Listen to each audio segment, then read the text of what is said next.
All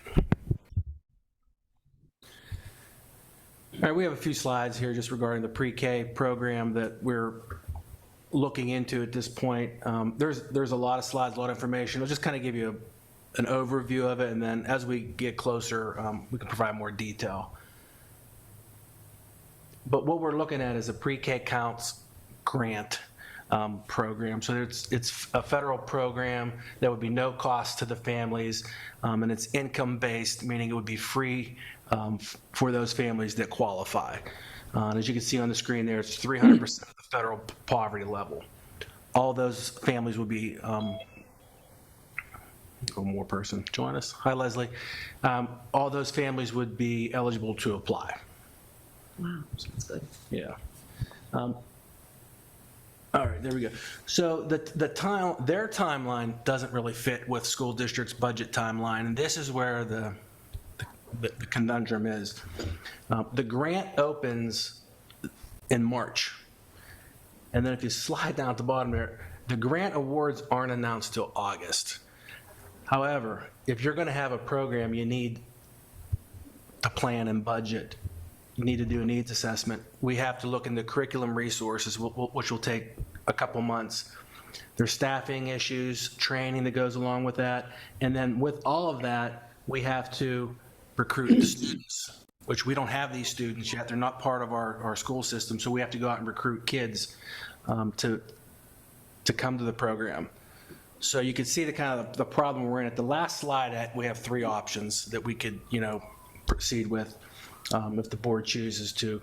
But each one of these is a lot of layers to it. So you see budget, but there's a lot of layers to it. There's a lot of layers to that needs assessment and the curriculum resources. So just wanted to kind of give you an idea of that the grant opens in March. Although we'll write it in March and April, we'll apply for it in May. You don't get notified till August.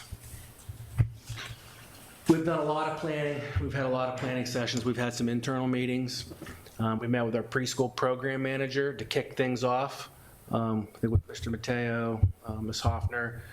We've also did site visits to Allegheny Valley and Hempfield School District.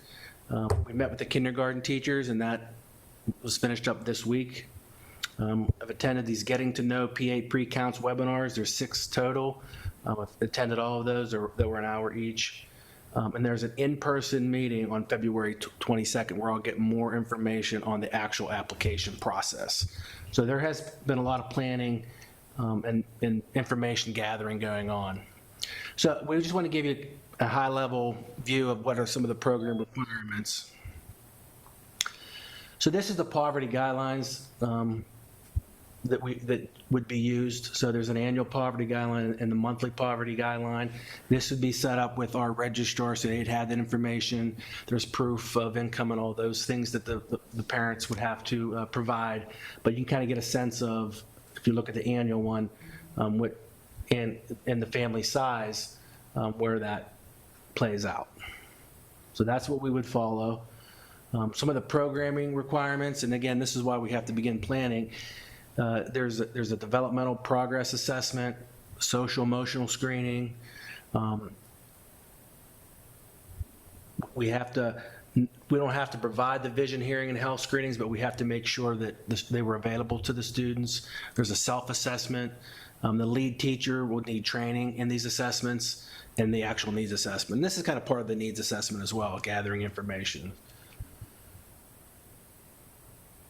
We have to get down. You can see on the right-hand side there, we have to look at unemployment rates, early intervention services, the federal poverty level, our school district data. So there's a lot of data that we have to gather to apply in March. So we're doing that currently.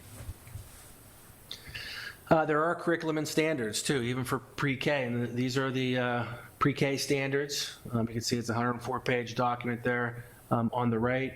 I think 9 or 10 headings for the standards, everything through, play, obviously, English language arts, math, science. And then curriculum resources, we have to use the ones on the right-hand side there. So we, obviously can't look at all of those. Like I said, we visited 2 school districts, so we're kind of pulling from them and then pulling some of the publishers that we know, getting some samples. Probably going to have our kindergarten teachers take a look at these, probably in maybe February and even the May in service, because we'll have to adopt something. See, this has to be approved, displayed, and adopted as well in the spring, so it's ready for the fall.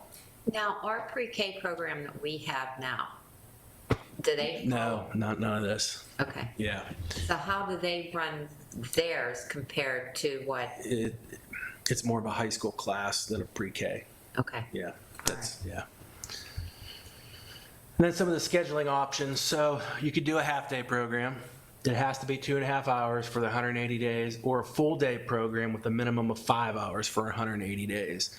However, with that 5 hours, you have to back out lunch and some of those transitions. So that's just kind of a general rule here. 2.5 hours for a half-day program and 5 hours for a full-day program. And we really haven't even talked about if we would offer a full or half-day yet. It's really depending upon the budget, kids. Okay. Yeah. Staffing, there's some staffing requirements as well. So the teacher must be early childhood certified. That there's no question they have to be certified. And we would probably have an aide as well, regardless. But if there's 10 kids, an aide has to be available. If it's over, we have to have an aide assigned. So I think to kick this off and to be successful, we'd have a teacher and an aide for sure. And if we had 20 kids, we'd probably have a teacher and 2 aides. And there are requirements for the aides as well. They have to go through professional development again, so we just can't start planning in August. This is the obstacle that we have. So we have to start, if we're going to move forward with this, we have to start that planning process now, because there are certain things that we have to do prior to it opening. I mentioned the class size, so it's a 20 student max. If you hit 21, you have to open up another room. So they're very, it is what it is. 20 students, that's the max. It's not like where we have flexibility now. If you get the grant, you have to abide by the student and staffing ratio. So when it hits 20 or exceeds 20, they split the class. Facilities, we just threw together some pros and cons. Initially, we thought Mosside is going to be an open building. However, after we visited the two buildings, we just didn't feel good about Mosside. The pros are we will have the space, and it's centrally located in the district. Some of the cons are we really think this needs to be part of the school community, so we really would prefer to have a principal. So if it is at Mosside, there's no principal on the spot, no counselor, no related services at all, nurse, food service, specials, etc. It's isolated. There's no flexibility for coverage if the teacher's ill. There's more flexibility at a building level, and this could impact the pre-K program at the high school. The other option is University Park. Some of the benefits of that, it's an elementary school. It's part of the school community. They will have space, at least for now, because their current kindergarten class is small. All the related services are there, the principal, the counselor as well. Some of the cons, it's not centrally located, and it may impact the current pre-K class at the high school. We also thought potentially at Gateway High School, there could be space. I know there's some issues with the dance studio, but that could potentially be a spot.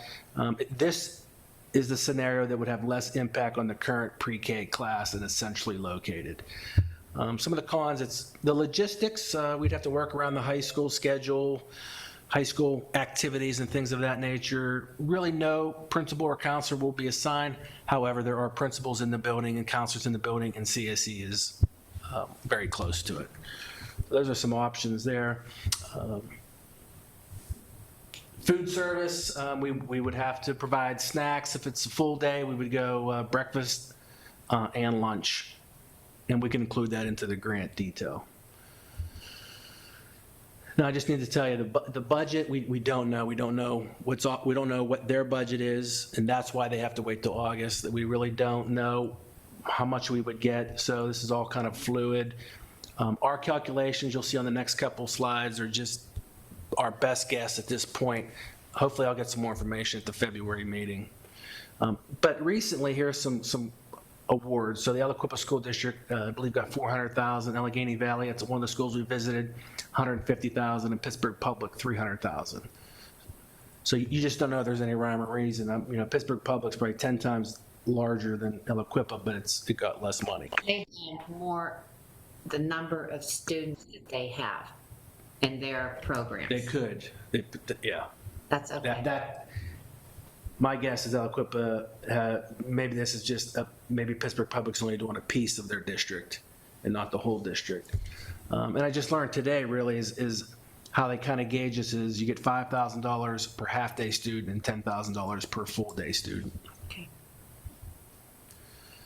Again, these are just our best guess estimates right now. So teacher salary, para educator salary and benefits, some of the curriculum resources, supplies, materials, equipment. Those will probably be just first 1 year purchases because once you buy them, you have them at around $260,000 or so.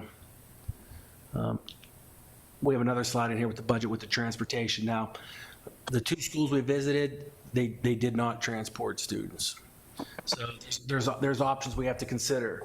So there's no transportation, obviously doesn't cost us anything.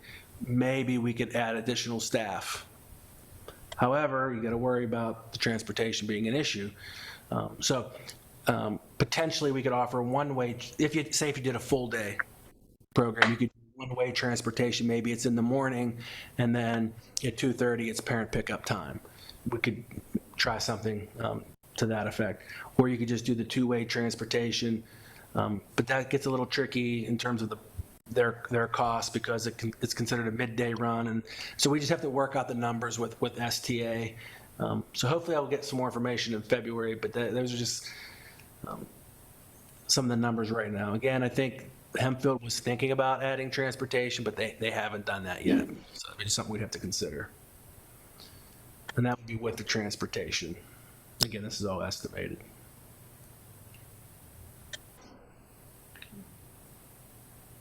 So timeline and options. So we really need the board to review this in January and February, maybe even approve it in February.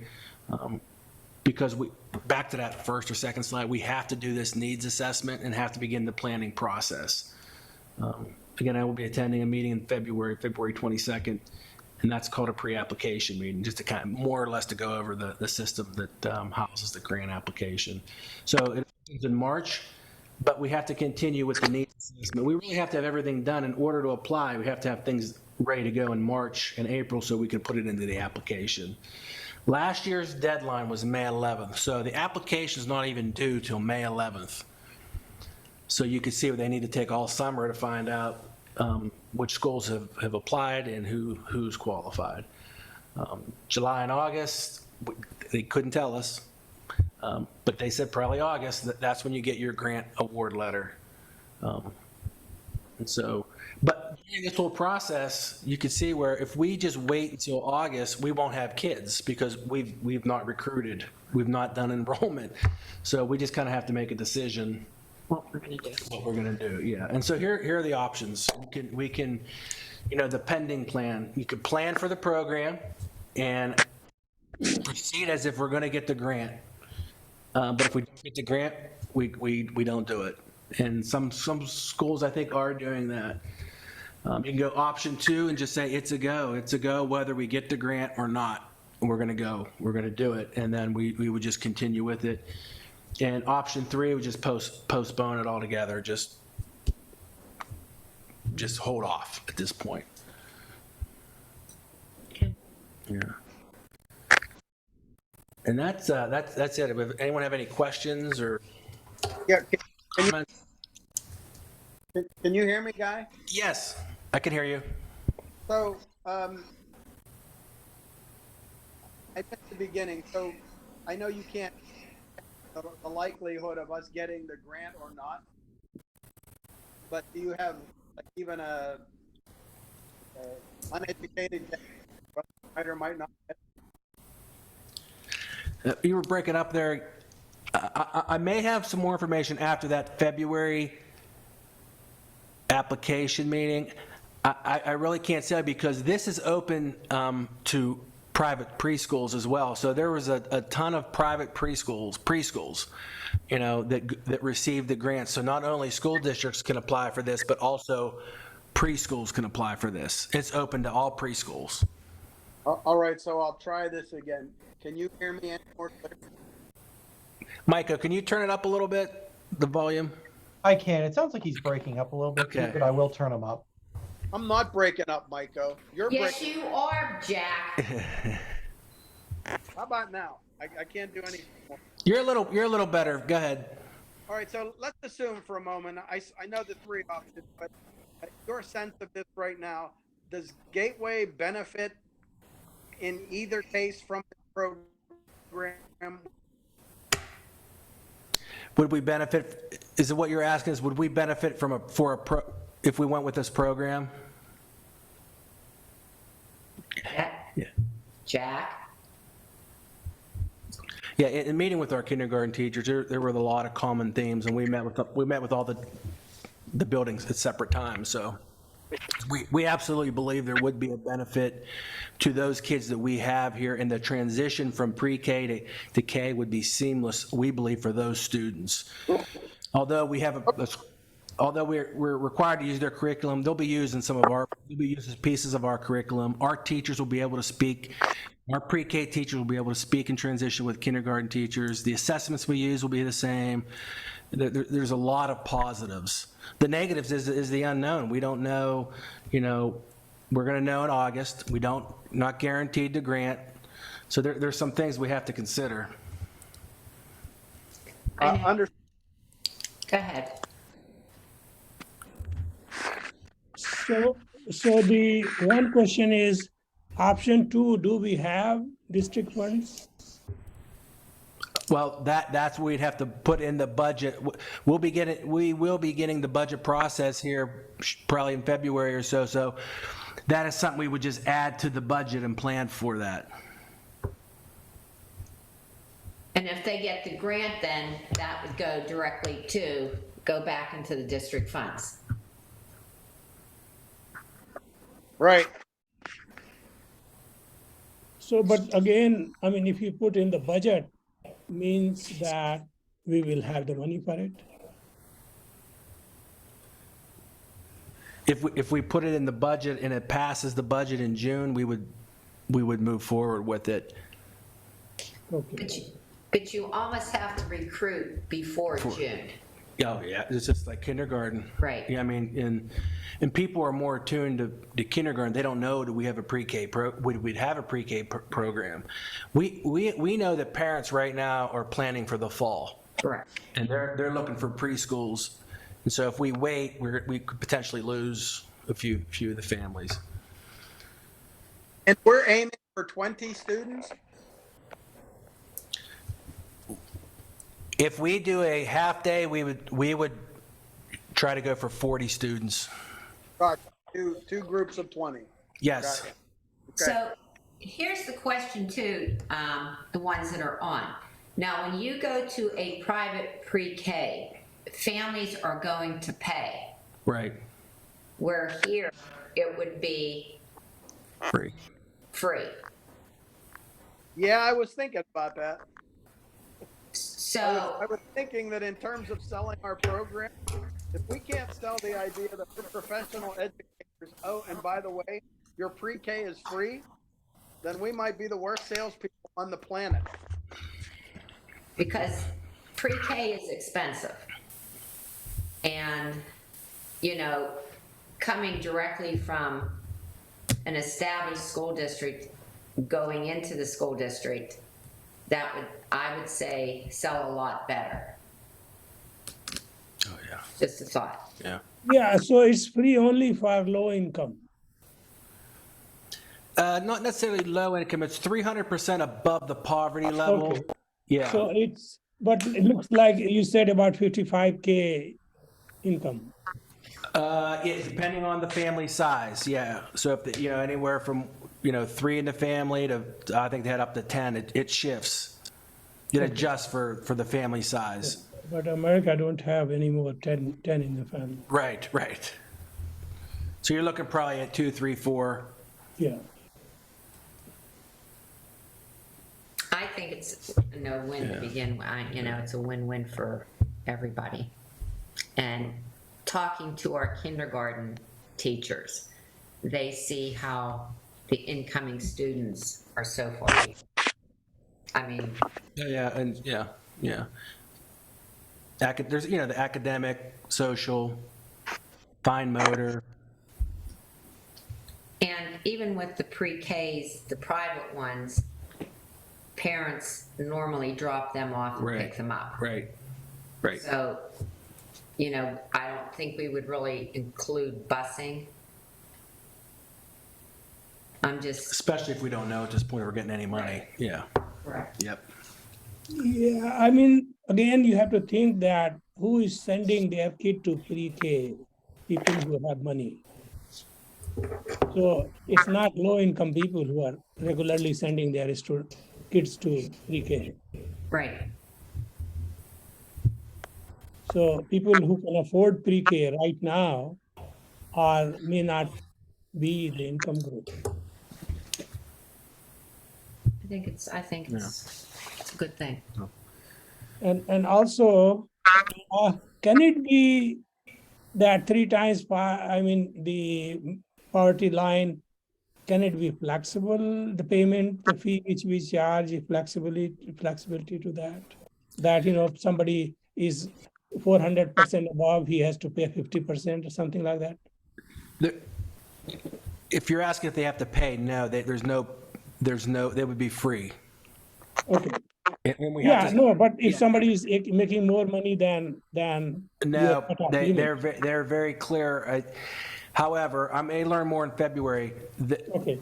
We would But just I have mean- to, we would have to prorate it. So, but if we just Yeah. take this on ourselves, we don't have to go by that income ratio. If we would just do this ourselves, Okay, sure. we could invite all. We can go recruit all families. Okay, good. Good question. Yep. So really, we have to make the decision if we're going to move forward, but we would still do all the work for the grant available. Right. Oh yeah, definitely. Right. Yeah. Okay. Yeah. I have a quick question. Yep. Is there any data collection requirements as part of this grant, like long-term data collection? There's not really data collection, but there's all kind of information that needs to be provided, mostly financial. Today's webinar was all financial, quarterly reports, audits, and all that stuff that goes along with it. Okay. But they come out and visit once a year to assess the site. That you got to make sure you're following all the processes and protocols they have in place. So it's a lot more than just like a regular kindergarten. There's a lot more to it than that. I just thought they might want to know, in 5 years, did these students perform better? No. Okay. The schools that you visited, did they have technology for the pre-K kids? They had a smart board. Both of them had smart boards. I can't say I saw like iPads or we'd probably have.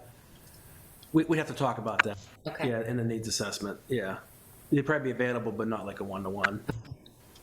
Hey, Dr. Rossi? Yep. Mr. Bova, he couldn't talk, but he just wanted to clarify that there's no charge for the students in this program if we get the grant.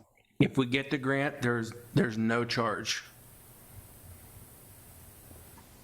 Okay, thank you. If they fall within those limits, the income, 300% of the poverty level. Okay. All right. All right.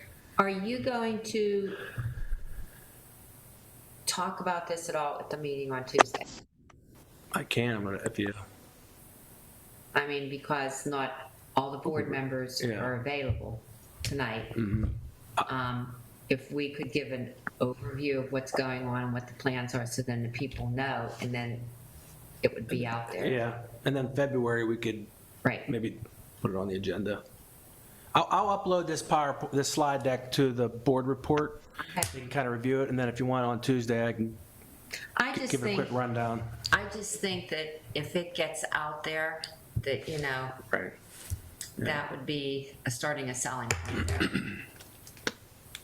Micah, your thought What about sending about out information? getting the information out there like now? Like if he talks about this at the meeting on Tuesday? I mean, certainly no issue sending out information or conducting a survey on interest. I mean, that's fairly easy to do. So, We could do like an interest survey, like, hey, we're planning. You'd be interested. Be our families though, but yeah, Yeah, it would go because- to our existing families, not to prospective families. yeah, well, maybe they can get the word out too. They know people. So, I think it's a good thing. Yeah. I appreciate it. Thank you. Yeah. Oh, Dr. Short has just joined. Tell him he's late. No, I think it's a good thing. yeah. Hello, everyone. Hi. You missed it. Is Sorry. it all done? Pretty much so. Option 1, 2, or 3? 2. 2? 2. Can anybody hear me? Now, Can yes. anybody hear Hi, me? Jack. Bill, we're discussing whether for us to talk about this at next week's meeting, and it seems like no doubt that he should. Any thoughts? Of option 2? Just talk about. No, the Just program. publicly at the meeting? Yeah, Yeah, that's fine. Again, you know, Jack, whenever you walked in, Guy and I were kind of wrapping up, discussing everything with this, and we would need essentially the okay to move forward, to start planning and to move along with the grant and everything else awarded for this. So we could definitely talk about it next week. excellent. Sounds good. All right, I'm signing off because this Zoom stuff's too frustrating. Bye. See you. Okay. Well, if that, whatever you need to do, then that'll be good. All right. All right, Guy, you good? We're good. We're all good here. Thank you. All right. Thank All right. you. All right. Hey, We'll see Val, ya. can I call you? Thank you, guys. Thanks, Guy. That was a great All presentation. right. Yep. No problem. We'll see ya. Bye. Yeah, you can call me. All right. All right, I will. Bye. Bye. Bye.